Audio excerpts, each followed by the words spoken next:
আসসালামু আলাইকুম। আমি তারেক চৌধুরী। আমি একই সঙ্গে সাংবাদিক এবং আইনজীবী। আমি ক্রস কোয়ালিফাইড ব্যারিস্টার এবং সলিসিটার। আমি এখানে দীর্ঘদিন যাবৎ আইন পেশার সঙ্গে এবং সাংবাদিকতার সঙ্গে জড়িত রয়েছি। ব্রিটেনে আসি 2 দশকেরও বেশি সময় ধরে। এখানকার বাংলাদেশি কমিউনিটি তথা প্রবাসী কমিউনিটির সঙ্গে ওতপ্রোতভাবে জড়িত, বিশেষ করে সাংবাদিকতার সুবাদে কিংবা আইন পেশার সুবাদে আমি প্রবাসীদের বিভিন্ন ধরনের সমস্যা, ইমিগ্রেশন সমস্যা বা অন্যান্য সমস্যা সম্পর্কে অবগত।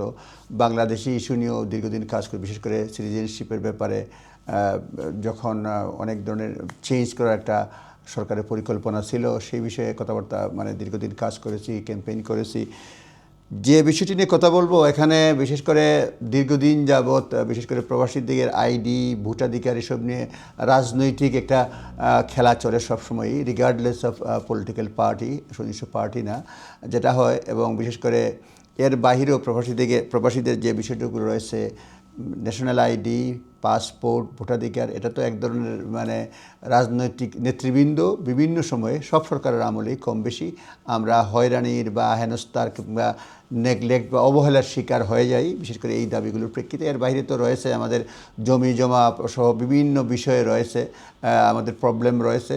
তো আজকে যে কথা বলবো সেটা হচ্ছে গিয়ে এনআরবি, নন রেজিডেন্ট বাংলাদেশি নামে একটা সংস্থা এখানে তারা কাজ করে যাচ্ছে, বিশেষ করে প্রবাসীদের দাবি দেওয়া নিয়ে। তো তারা বিশেষ করে প্রবাসীদের এই দাওয়া দেওয়াগুলি বেশ যৌক্তিক এবং আমরাও চাই। আমি নিজেও একজন প্রবাসী, আমি একজন dual citizen, Bangladesh citizen plus British citizen. আমিও চাই আমার মাতৃভূমির বিভিন্নভাবে বাংলাদেশের সঙ্গে আমরা ইনভলভ। বিশেষ করে আমিও চাই বাংলাদেশের উন্নয়ন, আমিও চাই বাংলাদেশের সঙ্গে একটা কানেকশন থাকার জন্য, এবং বর্তমানে এটা দরকারও রয়েছে। বিশেষ করে এনআইডি প্রবর্তনের কারণে কানেকশনটা অনেক ক্ষেত্রে অনেকের জন্য কঠিন হয়ে যায়। আমিও চাই যেটা সহজ হোক। প্লাস যেহেতু বাংলাদেশে প্রায় 30টারও বেশি সেবার জন্য আপনার এনআইডি কার্ডের দরকার পড়ে, এনআইডি কার্ডের ক্ষেত্রে দরকার পড়ে, এবং এনআইডি কার্ডটা খুবই জরুরি হয়ে গেছে। অনেক ক্ষেত্রে দেখা যায় যারা বাংলাদেশে ঘন যাতায়াত করেন তাদের জন্য সহজ হয়ে যায়, কিন্তু যারা যান না কিংবা দ্বিতীয় প্রজন্ম কিংবা তৃতীয় প্রজন্ম, তাদের জন্য অনেকটা জটিল হয়ে গেছে। অনেক ক্ষেত্রে দেখবেন আপনি, যখন প্রবাসীরা দেখা গেল তার পিতা মারা গেছেন, তেসার সম্পত্তির অংশীদার নেবে, সে কিন্তু এনআইডি ছাড়া করতে পারতেছে না। নামজারি সব বিভিন্ন ধরনের সাকসেশন সার্টিফিকেটের ক্ষেত্রে খুবই প্রবলেম হয়ে যায়, বাংলাদেশের চলাফেরা বেশ জটিল হয়ে যায়। এবং কেউ যদি তার পিতার কাছ থেকে সরাসরি পিতার সাহায্য না পায়, কিন্তু তার বিশেষ করে তার বার্থ সার্টিফিকেট রয়েছে, পিতার ডেথ সার্টিফিকেট রয়েছে, সেসব কারণেও এসব দেখিয়েও তাকে একটু ব্যাগ পেতে হয়। যার ফলে এটা একটু এক ধরনের। একটা হচ্ছে অনেকেই এখানে যারা নতুন প্রজন্ম, দ্বিতীয় বা তৃতীয় প্রজন্ম, বাংলাদেশে তারা বিশেষ করে ওয়ার্ক এক্সপিরিয়েন্স নিতে চায়, বাংলাদেশে কাজ করতে চায়, বাংলাদেশে হসপিটালে বা বিভিন্ন শিক্ষা প্রতিষ্ঠানে তারা ইন্টার্নশিপ করতে চায় বিভিন্ন জায়গায়, কিন্তু এই আইডির কারণে তারা পিছিয়ে পড়ে। তো এনআরবি যারা তারা মাস পিটিশন বা গণস্বাক্ষর কর্মসূচি তারা নিয়েছে বছরব্যাপী, তারা মূলত 3টি দাবি নিয়ে আসছে। দাবিগুলো কম বেশি সকলেরই জানা।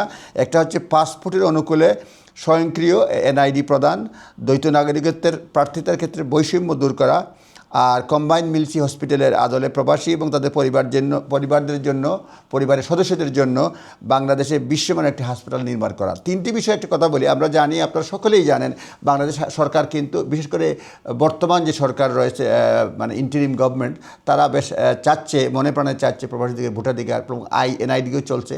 আগে সরকারের আমলেও কিছু কিছু হয়েছে। এনআইডির ক্ষেত্রে যেটা হয়, যারা ঘন ঘন যান তারা কিন্তু জানেন, কিন্তু সেকেন্ড বা থার্ড জেনারেশনের জন্য কঠিন হয়ে যায়। তো আমরা যেটা চাচ্ছি, যে দাবি যেটা বিশেষ করে এনআরবির পক্ষ থেকে বলা হচ্ছে, যে কারো যদি বাংলাদেশি পাসপোর্ট থাকে, সেই পাসপোর্টটাকে অনুসরণ করে এনআইডি যত সহজে করা হয়, সেই ব্যাপারে সরকারকে আরেকটু উদ্যোগী হওয়া। অনেকের ক্ষেত্রে যদি বাংলাদেশি, আমরা জানি এনআইডির ক্ষেত্রে পাসপোর্ট এবং বার্থ সার্টিফিকেট লাগে, কিন্তু বার্থ সার্টিফিকেট, পাসপোর্ট যারা বিশেষ করে বাংলাদেশের যারা আমাদের লেভেলে, যারা মাইগ্রেন্ট, যারা সরাসরি বাংলাদেশ থেকে বড় হয়ে আসছে, তাদের ক্ষেত্রে সহজ হয়ে যায়। কিন্তু যারা সেকেন্ড বা থার্ড জেনারেশন, তাদের জন্য বাংলাদেশি বার্থ সার্টিফিকেটটা জানা বা বাংলাদেশি পাসপোর্ট আগে পাওয়া একটু জটিল হয়ে যায়। তো আমরা যেটা বলবো, যে যাদের পাসপোর্ট রয়েছে তাদের জন্য সহজ করা হোক। শুধুমাত্র পাসপোর্ট, আপনি যদি দেখবেন প্রেসক্রাইব কিছু ফর্মে আমি দেখলাম যে বলা আছে তার সর্বশেষ চাকরি কোথায়, প্রথম চাকরি কোথায়, কোথায় শিক্ষা, হিউজ ডিটেইলস।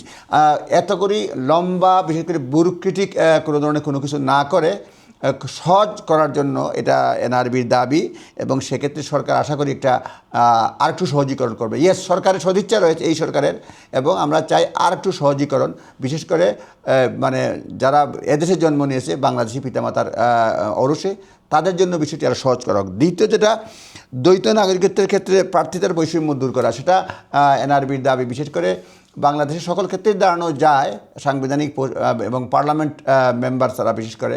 তো সেই ক্ষেত্রে আমরা বলবো, এখানে যে দেখবেন অনেকেই মানে কমনওয়েলথ সিটিজেন হলে কিন্তু ব্রিটেনেও পার্লামেন্ট মেম্বার হয়ে যায় বা অনেক নির্বাচনে করা যায়। সেক্ষেত্রে বাংলাদেশে এই ব্যাপারে সরকার যদি উদ্যোগ নেয় তাহলে অনেক ক্ষেত্রে সহজ হবে। ইয়েস, যেহেতু ডুয়েল সিটিজেন মানে দুই দেশের আনুগত্য, সেই ক্ষেত্রে এটা বাধা থাকা উচিত নয়, এটা এন্টাইটেল। সুতরাং আমি যদি বাংলাদেশের নাগরিক হই, বাংলাদেশের প্রতি আমার আনুগত্য রয়েছে, আমি যদি ব্রিটেনে থাকি, ব্রিটেনে আনুগত্য রয়েছে, এবং যেহেতু ডুয়েল সিটিজেন সেক্ষেত্রে উভয় দেশের প্রতি আমাদের আনুগত্য রয়েছে, এবং ব্রিটেনে যেহেতু নির্বাচন করা যায়, বাংলাদেশেও সেই ক্ষেত্রে নির্বাচনের একটা সুযোগ থাকা উচিত।